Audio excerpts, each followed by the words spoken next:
Putra bungsu Presiden Joko Widodo, Kaisang Pangarep punya elektabilitas menjulang di sejumlah survei di Jawa Tengah yang jadi basis suara PDI Perjuangan.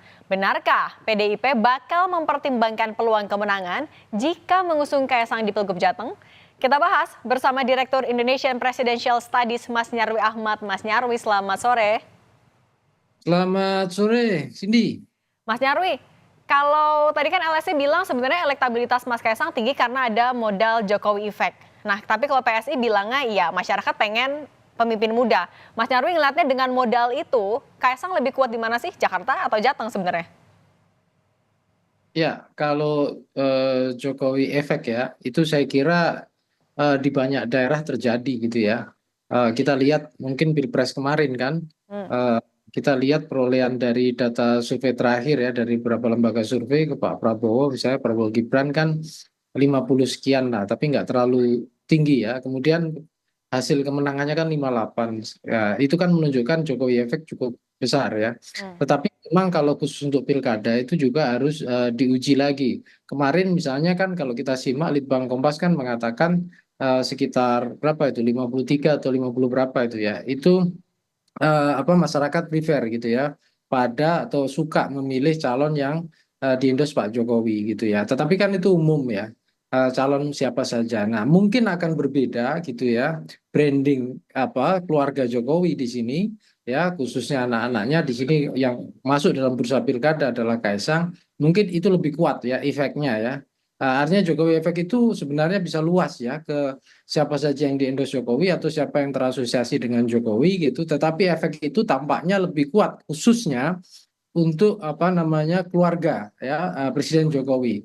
Nah, misalnya contoh ya, banyak juga misalnya contoh di Jateng ini kan ada Pak Lutfi juga ya. Hmm. Pak Lutfi kan dikenal juga sebagai tokoh yang lama ya berkiprah juga membantu Pak Jokowi dari apa di masa ketika jadi wali kota Solo hingga terakhir menjabat Kapolda Jateng misalnya seperti itu.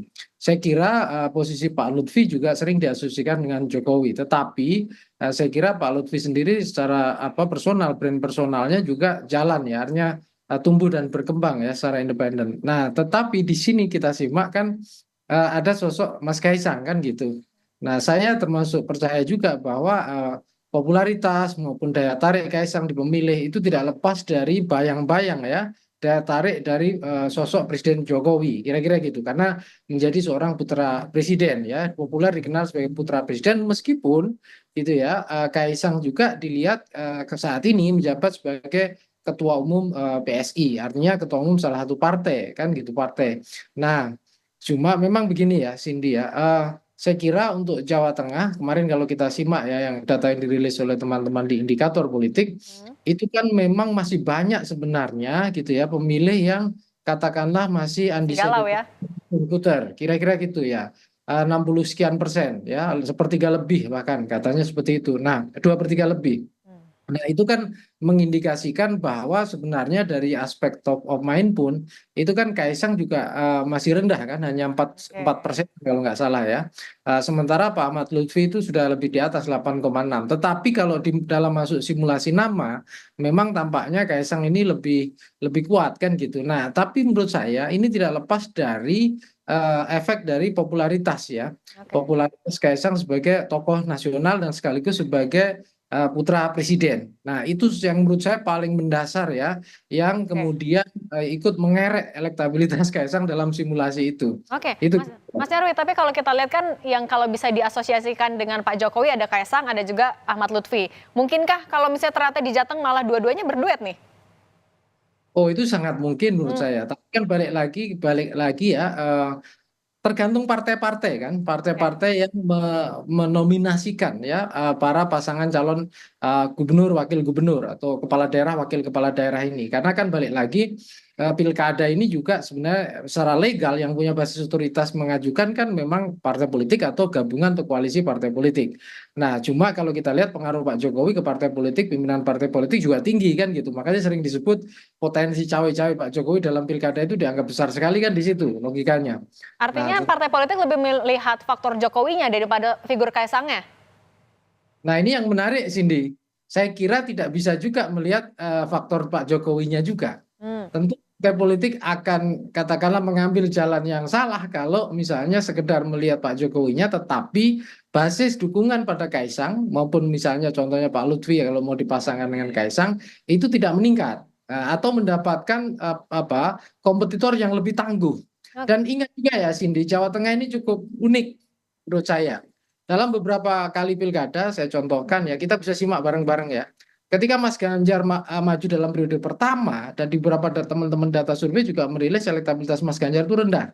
Ada yang mengatakan sekitar 7, 8, dan naik 13 dan seterusnya. Nah, sama juga ketika periode kedua Mas Ganjar maju, di sana ada penantang namanya Sudirman Said. Di Oke. beberapa data survei juga disebutkan elektabilitasnya rendah, hanya sekitar 14-an atau 13-an sekian persen.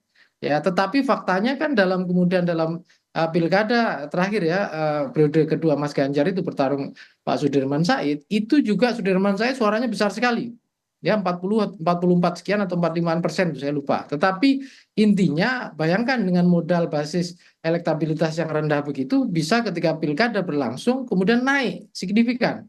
Hmm. Ya, ini kan artinya apa? Pemilih Jawa Tengah ini saya kira juga tipe pemilih yang mungkin saja selain ideologis, pengaruh-pengaruh partai kuat, tetapi juga saya kira punya kemampuan untuk apa berpikir secara rasional dan juga ada unsur apa katakanlah kemampuan untuk menelaah ya, Oke. dari para tokoh-tokoh yang maju dalam pilkada Jawa Tengah seperti itu. Oke. Nah, Mas Nyarwi, kita kan tahu ya di Pilpres kemarin untuk pemilihan presiden PDIP kalah, tapi di Pilegnya menang untuk Jawa Tengah. Kemudian juga di hasil survei ternyata dua besarnya adalah orang yang dekat dengan Pak Jokowi. Ini kita gimana membacanya? Jokowi Jateng kan kita tahu sebagai kandang PDIP sebenarnya. Ya, memang saya kira begini, khusus untuk bicara asosiasi pemilih dengan partai atau orang sering menyebutnya partai ID ya, Jawa Tengah itu saya kira kuat sekali khususnya dengan PDIP dan itu terbukti dengan pileg kemarin kan. Itu luar biasa ya, saya kira hasil yang dicapai. Tetapi memang balik lagi ya Cindy, kalau kita bicara di Indonesia ya, eh, apa istilahnya sentralitas partai sebagai aktor politik itu tidak terlalu kuat. Partai berusaha melakukan pelembagaan politik ya, tetapi sesungguhnya yang lebih mudah dilihat kinerjanya itu adalah tokoh-tokoh atau paling mudah dikenal paling enggak adalah tokoh-tokoh. Nah, kebetulan gitu ya di Partai PDIP ini satu selain banyak tokoh gitu ya, itu seringkali juga mungkin apa kemampuan komunikasinya tidak semaksimal gitu ya. Tokoh-tokoh yang bisa memanfaatkan pola-pola komunikasi dengan baik ya, atau misalnya dengan memanfaatkan berbagai instrumen seperti sosial media. Nah, saya kira ini termasuk juga ya, Jawa Tengah hari ini kalau kita lihat ya dari beberapa data survei, sesungguhnya menurut saya ya sudah pada fase kalau dikatakan krisis tokoh ya saya kira juga itu sudah bisa aja dikatakan begitu ya. Kenapa? Karena kan dulu gitu ada tokoh namanya Mas Ganjar, tapi kan udah 2 kali periode maju gubernur, kemarin udah maju pilpres. Pasca Mas Ganjar memang ada beberapa tokoh ya, wali kota Semarang, kemudian beberapa tokoh-tokoh yang lain gitu. Tetapi tampaknya belum cukup dominan dan basisnya biasanya kalau tokoh-tokoh itu dari kabupaten kota itu seringkali kemampuan basis meratanya di sebuah provinsi itu belum apa maksimal. Jadi Oke. maka saya tidak heran misalnya kayak tadi ada Diko, Ganundito, ada apa siapa lagi gitu ya. Itu kan juga dapat basis dukungan yang kuat. Tapi kan saya kira hanya di blok di mana wilayah-wilayahnya masing-masing karena menjabat sebagai bupati atau pimpinan kepala daerah di sebuah kabupaten belum Oke. merata. Nah, tadi yang kita lihat misalnya contoh Tati Yasin ya di data survei indikator itu kan termasuk di urutan ketiga ya setelah Ahmad Lutfi misalnya. Menurut saya itu wajar karena Gus Yasin ini sudah pernah menjadi wakil gubernur dan kemarin juga maju untuk DPD yang saya kira juga daya jangkau sebaran pengaruh ke pemilihnya juga makin meluas gitu. Nah, Oke. ini kan kalau kita lihat polanya ya sebenarnya dilemanya Cindy ya dalam pilkada khususnya untuk pilgub ya saya lihat ini kan ada dua kecenderungan ya dari tokoh yang dinominasikan. Satu tokoh-tokoh nasional yang popularitasnya itu juga nasional gitu. Ada yang kemudian terasosiasi dengan brand yang sangat kuat termasuk Kaisang seperti ini itu apalagi putra presiden, keluarga Presiden Jokowi gitu. Ada juga yang kemudian tidak terasosiasi dengan tokoh yang kuat. Oke. Padahal asosiasi dengan partai aja tidak cukup untuk sebuah pilkada. Itu versi kelompok elit satu. Elit yang kedua adalah elit-elit dari figur-figur kepala daerah di bawahnya, yaitu kabupaten kota. Oke. Mereka rata-rata kuat dan jawara di masing-masing, tetapi kemudian basis pengaruhnya untuk tingkat kemerataannya itu seringkali tidak maksimal. Makanya itu Oke. saya lihat itu dilema-dilema yang hampir dihadapi oleh semua partai khususnya untuk Oke. pilgub. Oke, Mas Nyarwi singkat saja, Mbak Puan kan terakhir bilang kayaknya lagi mempertimbangkan juga nama Kaisang di Pilgub Jateng. Ini apakah mengarahkan kalau memang ada krisis ketokohan atau hanya cek ombak atau apa? Boleh singkat saja Mas Nyarwi. Ya, saya kira Mbak Puan menyadari itu juga gitu loh. Tentu PDI Perjuangan juga tidak mau ya istilahnya dalam berbagai laga politik itu kemudian kalah atau tertinggal.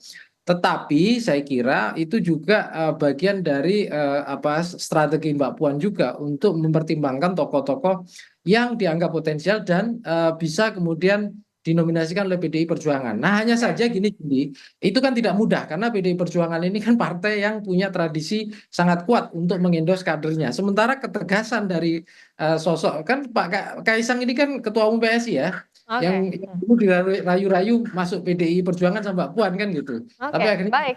PSI. Nah, di sini saya Oke. kira terjadi tarik-menarik di dalam PDI Perjuangan Oke, untuk baik. itu tidak mudah saya kira untuk menominasikan Kaisang sebagai kandidat untuk Jawa Tengah. Oke, kita lihat nanti ya, apakah benar ada kejutan di Agustus nanti. Terima kasih Direktur Indonesian Presidential Studies, Mas Nyarwi Ahmad, sudah berbagi untuk Rumah Pemilu. Sehat selalu, Mas. Usai jeda, Saudara, PKB usulkan nama istri selebritas Raffi Ahmad, Nagita Slavina, dampingi Bobi Nasution di Pilkada Sumut. PKB anggap Nagita mampu dongkrak elektabilitas Bobi Nasution.